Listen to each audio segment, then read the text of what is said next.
The NES version of Q Bert was developed by Ultra Games in 1989, but the game is an arcade classic dating all the way back to 1982, originally developed and published by Gottlieb.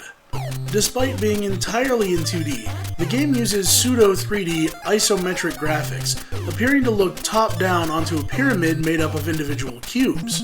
At one point while playing, my eyes sort of bugged out on me, and it was as if all the cubes had inverted and Q Bert wasn't landing on the proper surfaces. It was a strange feeling, and simply blinking a few times fixed it. But leave a comment below if this happens to you. The gameplay is a classic arcade design, where players compete for little more than high score and bragging rights, and the game is designed to ensure you don't get very far. Q Bert is broken into levels and rounds. Each level is comprised of 4 rounds, and there are 9 levels. Wait, that means there are 36 pyramids in this game? Sorry, I didn't mean to curse, it's just that Q Bert does it all the time. Whenever your character gets killed in the game, a little word bubble of scribbled out curse words appears above his head. Was this the first game to ever even imply swearing?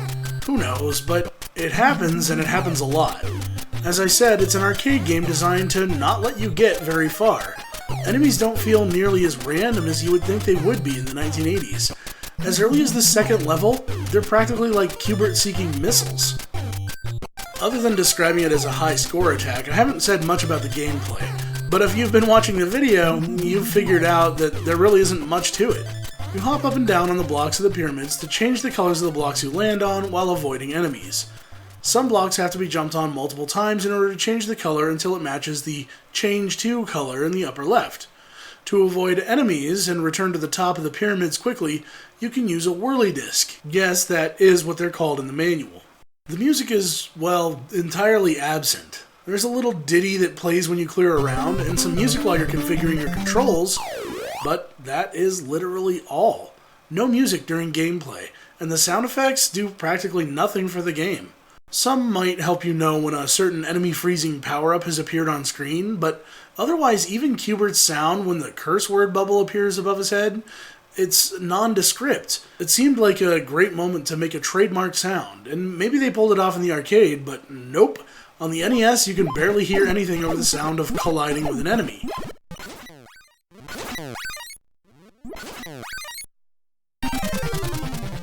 The graphics themselves are by no means bad, but some color combinations make it hard to see what you intend to do. Just poor decisions by some of the level designers, I guess. Still, given the number of years between the arcade release and the NES version, the graphics do the arcade port justice, and the game holds up extremely well. Enemies are detailed and the colors are vibrant. When you pop the cartridge in, the game has a bit of a description to show how to play it, and despite the fact that the manual is only 4 pages long, I was shocked to learn that there might be a little more going on with Q Bert than a simple arcade classic.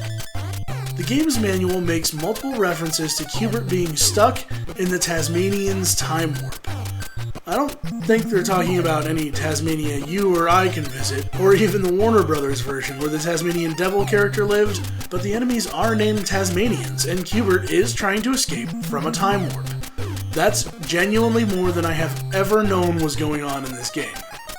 Despite what I just said about the game having nothing to do with our real-world Tasmania, the game's manual makes a fourth-wall-breaking joke about guiding Q Bert through the entire time warp so that he can escape and go back to his true calling in life, playing a stunt double for Don Johnson. I guess he was in Magnum P.I. and Dallas. Yeah, that joke sort of even went over my head. But the manual is a fun trip down memory lane, to a simpler time in the games industry. A time when enemies had names like Ugg, Wrongway, Slick, Sam, and Coily. And don't forget to watch out for the falling whammy balls. Despite the game being another quarter gobbler from a time long ago, and one I swear I remember being easier when I was a kid, because I certainly couldn't make it very far in my short time playing it for this video, it was still just a lot of fun to sit down and play. Even though I would make obvious mistakes and kill myself, or even if enemies chased me down and killed me quickly, I never got very frustrated playing the game. It was just nonsensical fun, and the game's manual seems to embrace some of that irreverent humor.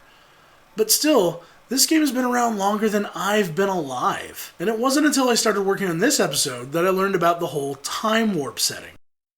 That's right, even cute, cuddly, cursing little Q Bert can now sit back and regale his grandchildren with our story.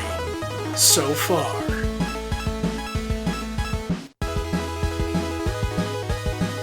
Hey everybody, thanks for watching episode number 58 of Our Story So Far TV. Yes, it was a short one, but I'm just kind of padding things out. I've got a lot of stuff planned ahead. I don't know exactly what I'm going to get to next.